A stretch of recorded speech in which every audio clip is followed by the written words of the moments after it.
es fundamental. Por otra parte, tiene que cambiar también el modelo de gobernanza de la salud pública global. La Organización Mundial de la Salud no puede ser una organización financiada por debajo del 25% por el sector público y el resto iniciativas privadas o proyectos, digamos, específicos. Tiene que tener margen de maniobra la Organización Mundial de la Salud para poder evitar casos como este en el futuro. Y por otra parte, también necesitamos una salud pública europea y española que se sigue retrasando, ¿no? En la Unión Europea ha habido una compra conjunta de vacunas, yo creo que ha sido una buena noticia.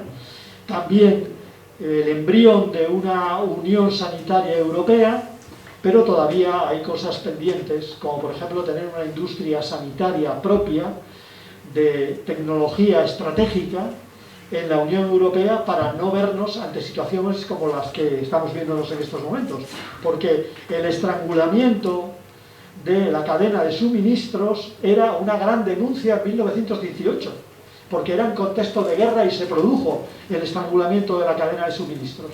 Bueno, pues ahora otra vez, antes de la pandemia, de suministros sanitarios, durante la pandemia y después de la pandemia con suministros tecnológicos. No aprendemos nada. La verdad, en la cadena de suministros también es un tema de la mayor importancia y, por tanto, la política tecnológica, de investigación e industrial europea debe cambiar. Y por otra parte, y termino en relación a nuestro país, dada la preocupación que hemos tenido históricamente por la sanidad primaria, fundamentalmente, y por sobre todo recientemente, y por la salud pública, podemos decir que tanto la atención primaria como la salud pública han actuado por encima de sus posibilidades, porque en los últimos tiempos no les hemos dado posibilidades, no les hemos dado recursos, ¿no? Fijaros que aprobamos la Ley General de Sanidad en los años 80, la Ley JUC. Bueno, pues para aprobar la Ley de Salud Pública tuvimos que esperar al año 2011. Y todavía hay quien dice que no tenemos ley de pandemias. Hay que tener cara para decir eso cuando son los mismos que bloquearon la aplicación de la Ley de Salud Pública. Porque hay algunos a los cuales lo público les suena comunista y lo primero que hacen es vetarlo. Y la Ley de Salud Pública de 2011 está a la espera.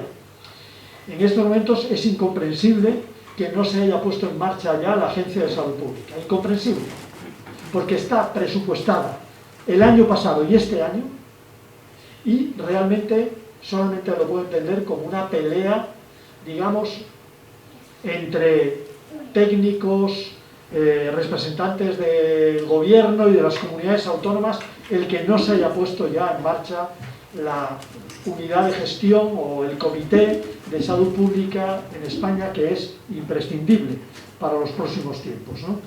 Y de la misma manera, yo creo que ha respondido muy bien el sector público, como digo, por encima de sus posibilidades, pero hemos visto flaquezas en el sistema sanitario que deben llevarnos a fortalecer la salud pública, la atención primaria y la salud mental en particular. Y una gran olvidada, que es la salud laboral, que yo creo que no está ni se la espera para prácticamente nada, ¿no?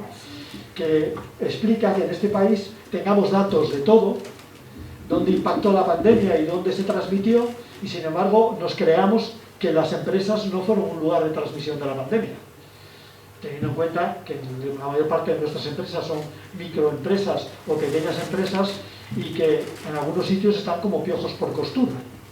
Por lo tanto, que la transmisión también pudo producirse y que tendríamos que tener datos más fehacientes, lo cual remite a la importancia de incluir la salud pública y la salud laboral en la atención sanitaria en nuestro país. Por tanto, lecciones para aprender de solidaridad y de fortalecimiento del sistema tenemos, pero en definitiva hay otras cosas en las que hemos dado también una lección extraordinaria, y yo creo que hay que reconocerlo, y ha sido fundamentalmente en materia de vacunaciones.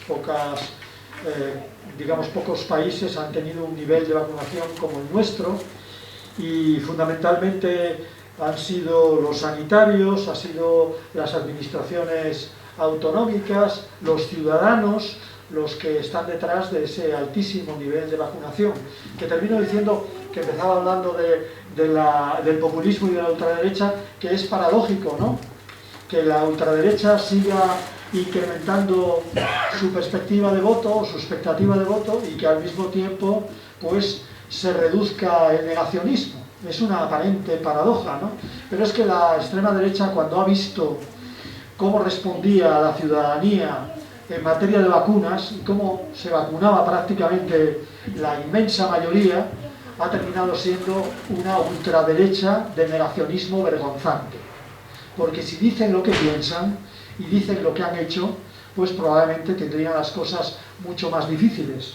Porque ha habido también otro relato, y no me resisto a terminar con él. Ha habido el relato de aquellos que niegan la pandemia, ha habido el relato de aquellos que consideran que la pandemia podía haberse evitado, digamos, con el actual modelo de producción y de consumo, y los hay también que piensan que la pandemia también, bueno, pues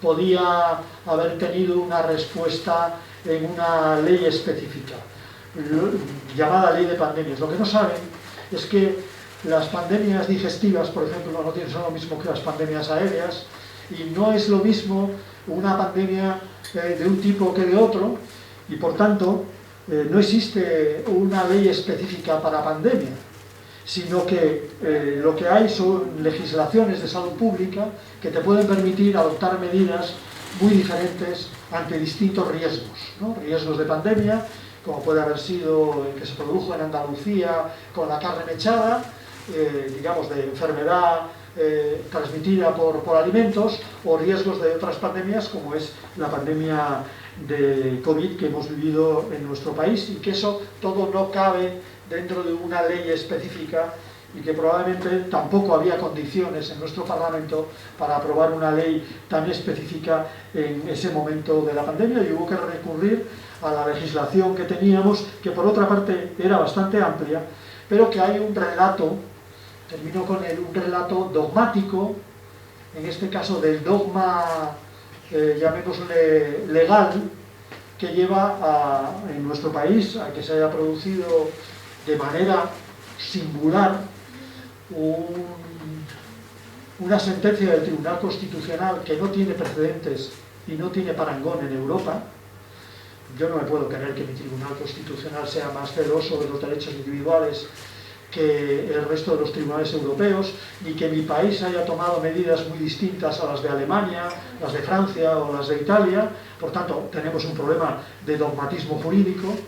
Y por otra parte también lo hemos tenido en algunas comunidades autónomas que han recurrido a los tribunales de justicia para, de alguna manera, solventar problemas que he dicho antes, fundamentalmente forman parte del populismo político y no de la buena política, ¿no?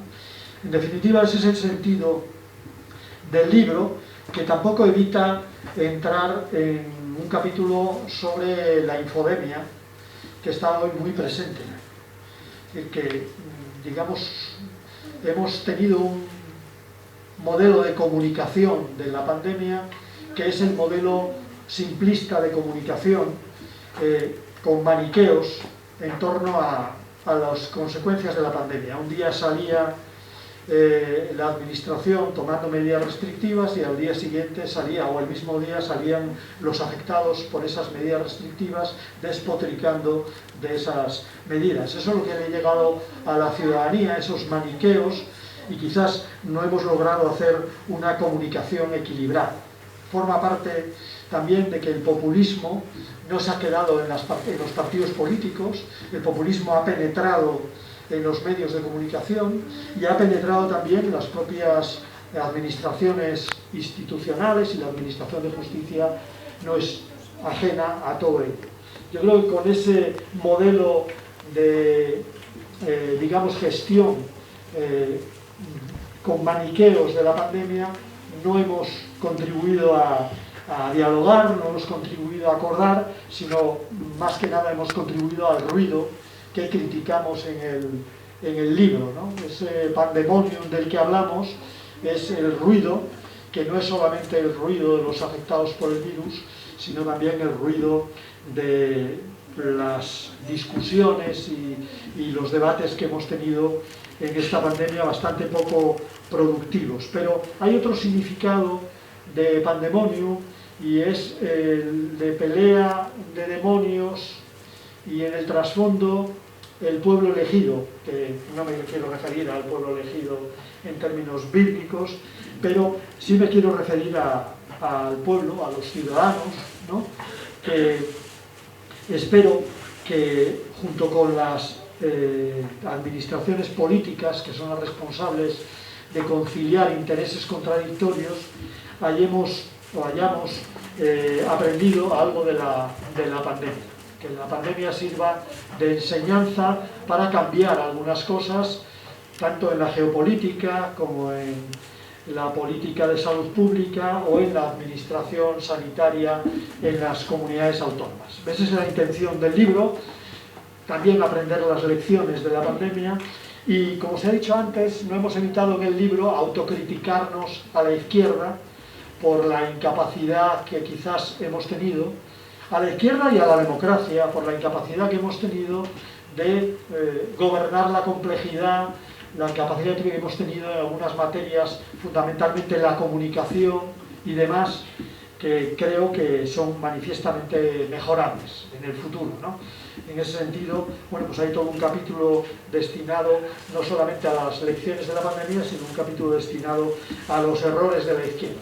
Bueno, esa era a grandes rasgos la intervención del resumen del libro. La escribí ahora de nuevo en el autobús que venía desde Oviedo, pero como soy de la generación analógica, pulsé mal y lo borré. Y lo tengo aquí, pero tendré que volver a escribirlo otra vez, ¿no? Ese es el problema de ser de otra generación y de ya no tener bolígrafo para escribir, sino escribir directamente en el iPad o en el iPhone. Bueno, muchas gracias por estar aquí, gracias por escucharme y espero que el libro resulte interesante. Gracias.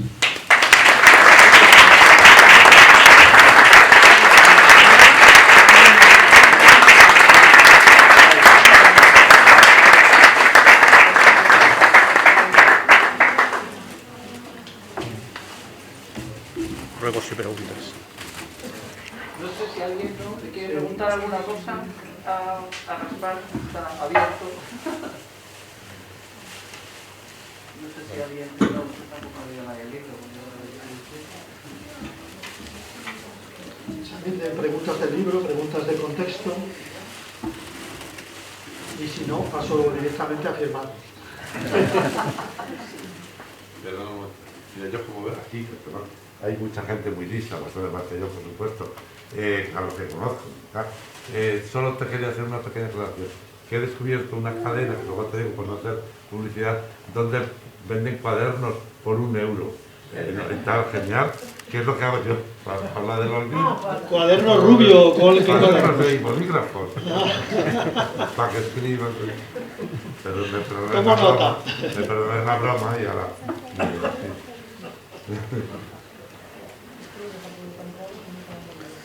Yo quería preguntarte, no sé si esto es así, como yo lo veo, la primera ofensiva de la sanidad privada, que fue toda esta historia de los hospitales de la Ribera y de hacerse con hospitales, ¿no? Parece que, y con los intentos de reversión de esa historia, parece que la privada ha variado, me parece, no sé, por eso digo que no sé si esto es así o no, ha variado el enfoque y ahora todo este crecimiento de los seguros inconmensurable que ha habido a lo largo de parece ser que se centran en la atención primaria, en los seguros, en la consulta, en ir a la consulta, en la cosa, si es que se va a ir a la consulta, porque luego serán también consultas técnicas. ¿Eso es posible pararlo? ¿Eso es posible frenarlo? ¿O eso tiene un recorrido, va a tener un recorrido más amplio que el que tuvo la ocupación de las instituciones sanitarias? Sí, yo creo que que la derecha ha aprovechado, y yo creo que los intereses económicos privados han aprovechado muy bien la pandemia.